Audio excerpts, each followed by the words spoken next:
बिस्मिल्लाहिर्रहमानिर्रहीम। इमरान खान के हवाले से चंद रोज से ये खबरें उड़ाई जा रही थी या अफवाहें फैलाई जा रही थी कि उनको जेल में किस तरह से रखा गया है, बिल्कुल उसी तरह से जिस तरह अक्टूबर में उनके राब्ते पूरी दुनिया से काट दिए गए थे। कोई मुलाकात नहीं थी उनकी बहनों के साथ, उनके रिश्तेदारों के साथ, उनके वकला के साथ, किसी किस्म की कोई ना सियासी लीडरों के साथ कोई मुलाकात नहीं हो रही थी। आज भी ये खबरें फैलाई गई या अफवाहें उड़ाई गई कि इमरान खान बिल्कुल तन्हाई में रखे गए हैं, उसी तरह जिस तरह अक्टूबर में रखा गया था। लेकिन ये सारी खबरें, ये सारी अफवाहें उस वक्त दम तोड़ गई जब इमरान खान का ट्वीट सामने आ गया। ये भी कहा जा रहा था कि इमरान खान का ट्वीट अकाउंट बंद हो चुका है, इमरान खान अब बात नहीं कर रहे। इमरान खान का ट्विटर अकाउंट बिल्कुल ये दुरुस्त है कि 6-7 रोज तक उस पर कोई भी इमरान खान की तरफ से पोस्ट नहीं लगाई गई थी। लेकिन आज उनका ट्विटर भी बोल पड़ा है, गूंज उठा है और इसके साथ साथ इमरान खान की मुलाकात हुई है जेल में। इस पर हम तफसील से बात करेंगे। इसके अलावा भी हम बात करेंगे जजों की तरफ से इमरान खान पर फिर सवाल उठाया गया कि ये खत कैसे लिख सकते हैं। इसके साथ साथ तारक फजल चौधरी और हनीफ अब्बासी और दीगर को काबीना में रख लिया गया है। कल ये हलफ उठा लेंगे, अब ये 30 मार खान क्या तीर मारेंगे, उस पर भी बात करेंगे।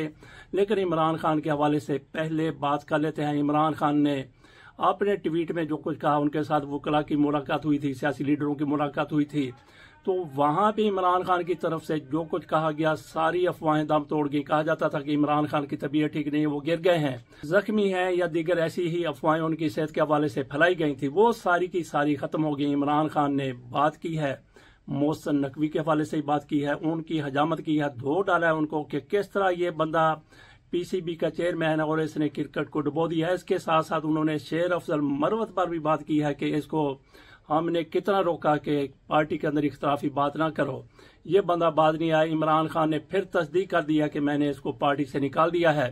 शेर अफजल मरवत की तरफ से ये अफवाह फैलाई गई थी कि इमरान खान ने मुझे मुलाकात के लिए बुलाया है, वो सारी अफवाह भी दम तोड़ गई। शेर अफजल मरवत के खिलाफ इमरान खान जिस तरह से जहन बना चुके हैं उसमें अभी तक कोई फर्क नहीं आया।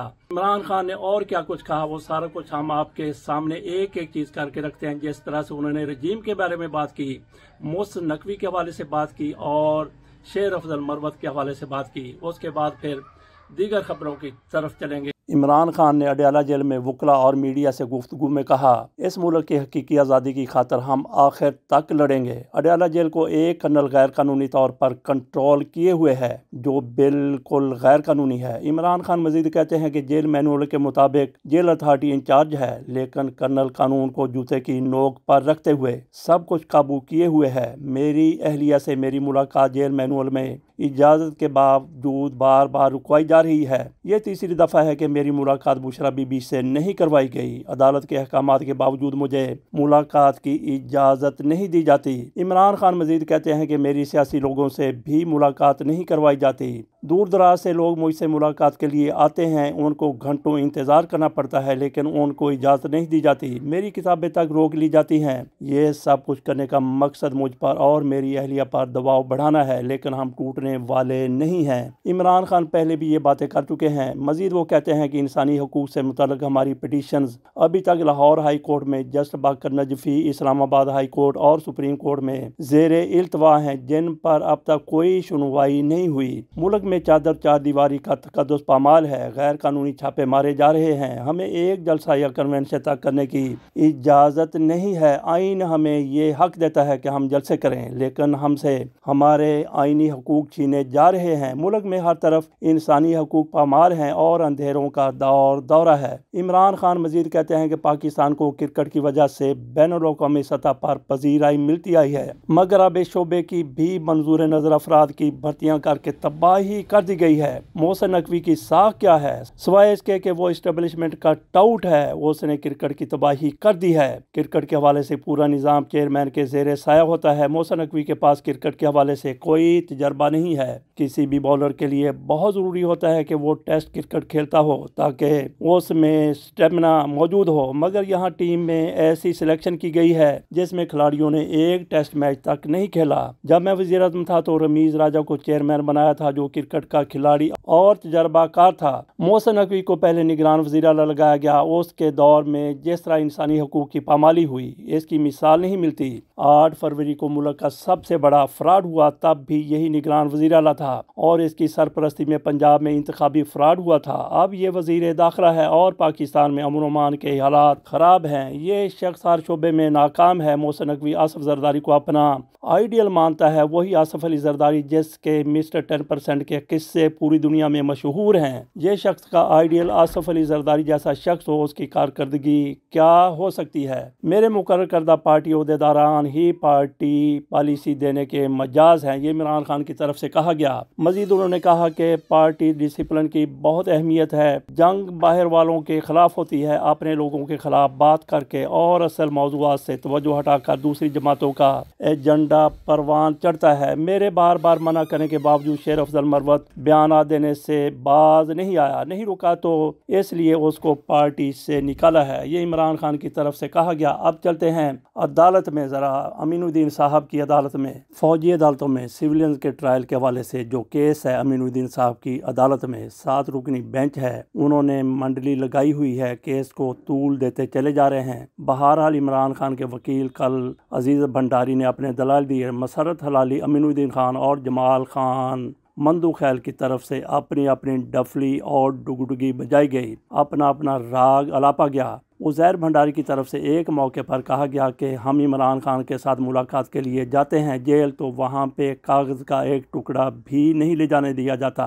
तो इस पर अमीनुद्दीन साहब ने बड़े फ़लसफियाना अंदाज में, बड़े एक माहिर इल्म के तौर पर यह बात की कि कैसे मुमकिन है कि कागज़ का एक टुकड़ा नहीं ले जाने दिया जाता, तो फिर ख़त कहाँ से आ जाते हैं। बिल्कुल साले जाफ़र साहब जैसी बात की और इस पर मसरत हलाली की तरफ से सर धुनते हुए तायद की गई कि कैसे तो वहां से जेल से बाहर आ जाते। आप तो कहते हैं कि कागज का एक टुकड़ा भी नहीं ले जाने दिया जाता। साले जाफर ने सबसे पहले इस बात को उछाला था। उन्होंने दुनिया के सामने रखा था कि इमरान खान के पास तो कागज का टुकड़ा नहीं है, एक पेन भी नहीं है, कलम भी नहीं है। इसके बाद भी कई और ने इसकी तायद की कि इमरान खान की तरफ से जो खत लिखे जाते हैं वो सारे के सारे जाली हैं, 2 नंबर है, क्योंकि इमरान खान के पास स्याही कलम दवात नहीं है। ये अक्ल के अंधे हैं, जदीद कारों को बिल्कुल भी नहीं समझते। इमरान खान के लिए खत लिखना कितना मुश्किल हो सकता है। ये समझ रहे हैं कि 349 सफ़े जो इमरान खान ने जजों को खत लिखा था वो कैसे लिख लिया जेल के अंदर। उनके पास तो कागज़ का एक टुकड़ा भी नहीं है।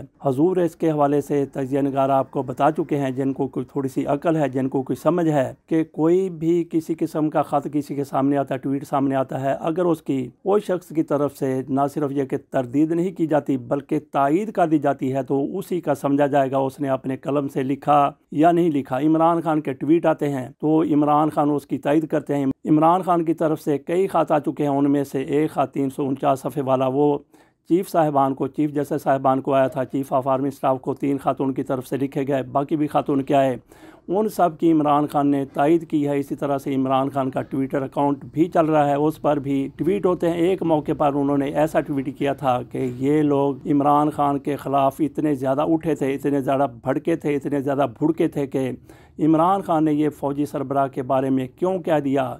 गद्दारी की बातें होने लगी थी, उसको तो आप लोगों ने मान लिया कि इमरान खान का ट्वीट है, लेकिन बाकी के बारे में कहते हैं कि इमरान खान तो जेल में है, वहाँ से कैसे ट्वीट कर सकता है। तो किबला अर्ज़ ये है कि इमरान खान की तरफ से जो कुछ कहा जाता है उनके बिहाफ पर कह दिया जाता है और उसकी इमरान खान तायद कर देते हैं। तो फिर आप कलम दवात और पेंसिल स्याही न ढूंढा करें कि इमरान खान ने अपने हाथ से ये क्यों नहीं लिखा। काबीना में तोसी हो चुकी है, कल 3-4 वज़रा हल्फ उठाएंगे। उनमें एक तारक फजल हैं, हनीफ अब्बासी हैं, खालिद मगसी हैं, मुस्तफ़ा कमाल हैं। कहा जा रहा था कि आफ्ताब शेख भी हल्फ उठाएंगे, उनको भी वज़ारत दी जाएगी, और 2 ख़वातीन को भी नाम लिया जा रहा था, लेकिन वो कहीं अब नज़र नहीं आए। खालिद मगसी की क्या खिदमत हो सकती हैं, ये इमरान खान के ख़िलाफ़ ज़्यादा ही मुँह खोलते थे, इस वजह से इनको एक मरतबा फिर वज़ीर बनाया जा रहा है। मुस्तफ़ा कमाल ये अल्ताफ़ हुसैन का रांदा दरगाह है, इसको क्या अल्ताफ़ हुसैन को चिढ़ाने के लिए इसको वज़ारत दी जा रही है। बहरहाल देखते हैं कि ये कौन सा तीर मार लेते हैं। हनीफ अब्बासी की तरफ से अपने लिए रेलवे की वजारत मांगी गई है, क्योंकि शेख रशीद इस पर एक अरसा तक वजीर बन के रहे थे। शेख रशीद ने रेलवे को बेहतरीन खतूत पर उस्तवार कर दिया था। उसके बाद फिर ब्लोर आए, उन्होंने बेड़ा गर्क कर दिया। रही सही कसर अब देखते हैं कि हनीफ अब्बासी पूरी करते हैं या फिर रेलवे को बहुत ऊंचा ले जाते हैं। तो तारक फजल चौधरी को खानापुरी के लिए वजीर बनाया जाए, कौमी सेहत का महकमा उनके हवाले किया जाएगा। अभी ये तलाश करें कि कौमी सेहत कौन सी होती है और सेहत कौन सी होती है, ये महकमा कौन कौन सा होता है। ये वो लोग हैं जो इमरान खान के ख़िलाफ़ तो बात करते हैं और